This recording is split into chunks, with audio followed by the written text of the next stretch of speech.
Welcome to Horror Paradox. Kembali lagi bersama Fitri di segmen Silam, Siaran Malam. Malam ini, Fitri akan membacakan sebuah kisah yang dikirimkan oleh salah satu teman online kita. Sebuah cerita tentang kesalahan fatal di jalur Gunung Lawu. Gunung Lawu selalu punya cara sendiri untuk menyeleksi siapa yang boleh pulang dan siapa yang harus menetap selamanya. Sony, pria yang mengirimkan cerita ini, baru menyadari kalimat itu saat semuanya sudah terlambat. Dia bukan pendaki, hanya seorang pegawai toko bangunan di sudut kota Solo yang sedang penat dan patah hati. Hidupnya terasa buntu hingga sebuah iklan muncul di layar ponselnya.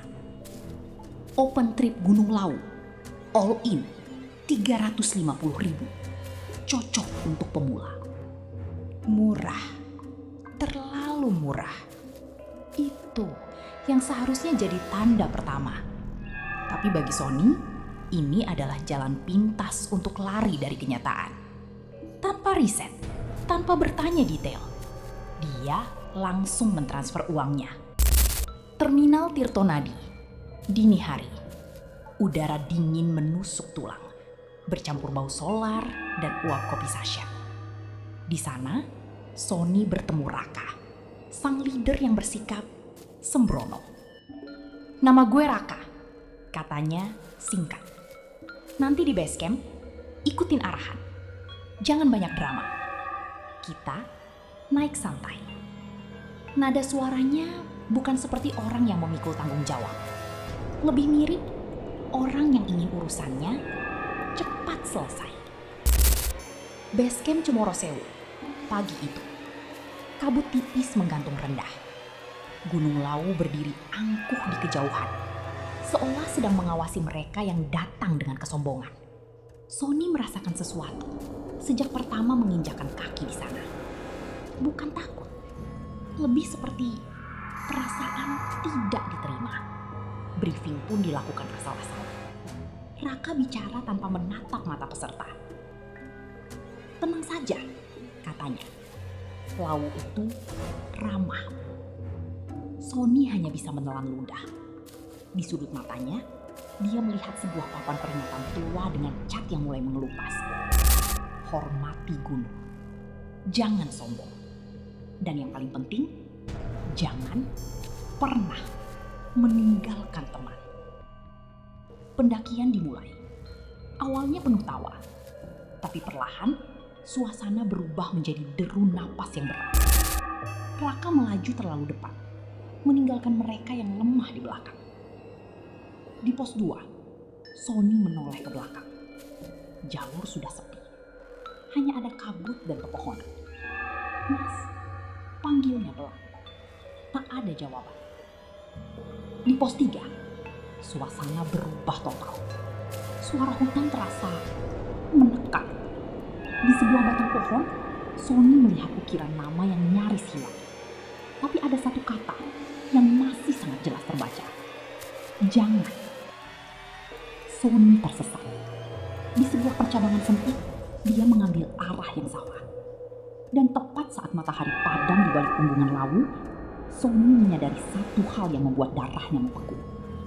Dia sendirian di tempat yang sejak awal tidak pernah menginginkan kehadirannya. Malam di Lawu tidak datang bertahap. Cahaya seolah dipadamkan sekaligus, meninggalkan kegelapan yang pekat dan mencekam. Udara turun drastis. Napas Sony keluar seperti asap tipis di tengah keheningan. Tangannya mulai mati rasa. "Tenang, tenang," gumamnya pada diri sendiri. Sony mencoba logika. Dia tidak ingin panik. Tapi di gunung ini, logika bisa retak secara perlahan. Tiba-tiba, Ada suara langkah, pelan, teratur, dan tidak tergesa-gesa. Sony menoleh cepat ke belakang. Kosong. Anehnya, langkah itu berhenti bersamaan dengan gerakannya. "Siapa di sana?" teriak Sony. Suaranya pecah, ditelan oleh rimbunnya pepohonan. Kabut di depan jalur bergeser pelan, dan dari baliknya muncul seorang pendaki. Tingginya hampir sama dengan Sony. Jaketnya lusuh, berwarna gelap. Wajahnya pucat, sangat pucat. Matanya cekung, tapi menatap dengan sangat tenang. "Kamu sendirian?" tanya pria itu balik. Suaranya serak, tapi terdengar sopan. Sony menelan ludah. "Iya mas, tadi ikut open trip, ditinggal." Pria itu terdiam lama. "Oh," katanya akhirnya. "Masih sering terjadi." Namanya Bima. Mereka kemudian berjalan berdampingan. Tapi perlahan Sony mulai menyadari sesuatu yang ganjil. Bima tidak mengeluarkan uap napas. Bajunya kering, padahal jalur yang mereka lewati sangat basah. Dan saat Sony melihat ke tanah, hanya ada satu pasang jejak kaki. Milik Sony sendiri. Sony berhenti. Kakinya melemas. "Mas Bima? Mas ini masih hidup?" Bima tidak menjawab. Dia hanya menatap deretan pohon pinus yang berdiri rapat. "Kalau aku hidup, aku tidak akan ada di sini lagi." Bima bercerita. Dulu, dia juga ikut open trip murah. Dia jatuh di area ini. Leader bilang, "Tunggu di pos bawah." Katanya, nanti akan dijemput. Tapi, mereka turun terus dan tidak pernah kembali. Bima menoleh. Tatapannya seolah menembus langsung ke jantung Sony. "Aku tidak akan membawamu ke tempatku, Sony. Karena tadi, kamu mau berbagi makan denganku. Kamu melihatku sebagai manusia, bahkan saat aku sudah bukan lagi manusia." Bima menuntun Sony turun. Jalur yang tadinya buntu mendadak terbuka lebar. "Jangan ikut open trip sembarangan lagi, Sony." Lampu basecamp mulai terlihat di bawah. Bima berhenti. "Aku sampai sini saja. Namaku sudah dilaporkan sebagai orang yang hilang 3 tahun lalu." Kabut bergerak, menutup tubuh Bima. Dan sosok itu pun lenyap. Sony berlari masuk ke base camp. Tubuhnya kotor, napasnya berantakan. Namun, saat dia menyebut nama Bima, suasana base camp mendadak senyap. Seorang petugas mengambil sebuah map usang. Di sana ada foto Bima. Wajah yang sama, jaket yang sama. "Sudah 3 tahun, kata petugas itu dengan nada berat. Tapi tidak ada satupun orang dari rombongannya yang mengaku telah meninggalkannya. Tak lama kemudian, rombongan Raka sampai. Raka masuk dengan gaya angkuh. "Semuanya aman, lengkap." Sony berdiri, amarahnya meledak. "Kecuali saya, Raka. Kamu ninggalin saya, sama seperti kamu ninggalin Bima." Raka tersentak, wajahnya pucat pasi. Sejak malam itu, Raka tidak pernah lagi berani memimpin pendakian. Hidupnya kini terkunci dalam ketakutan. Karena setiap kali lampu dipadamkan, dia selalu mendengar bisikan yang sama.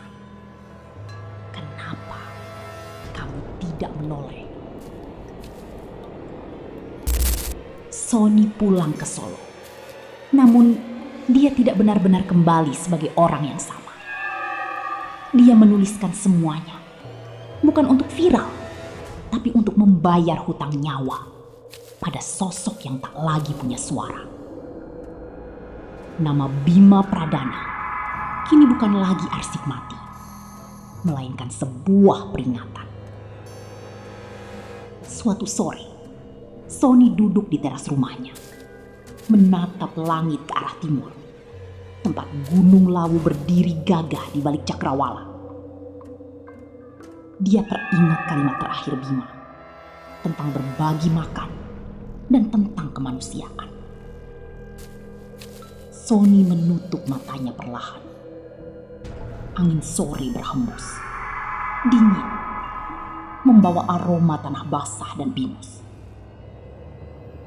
Dia tidak lagi merasa takut, karena dia tahu di antara kabut dan sunyinya puncak laut ada yang sudah tidak lagi menunggu sendirian. Gunung tidak pernah berniat membunuh. Dia hanya ingin kita saling menjaga. Karena pada akhirnya yang membawa kita pulang dengan selamat bukanlah sepatu yang mahal, melainkan ketulusan hati untuk tidak meninggalkan satupun nama di belakang.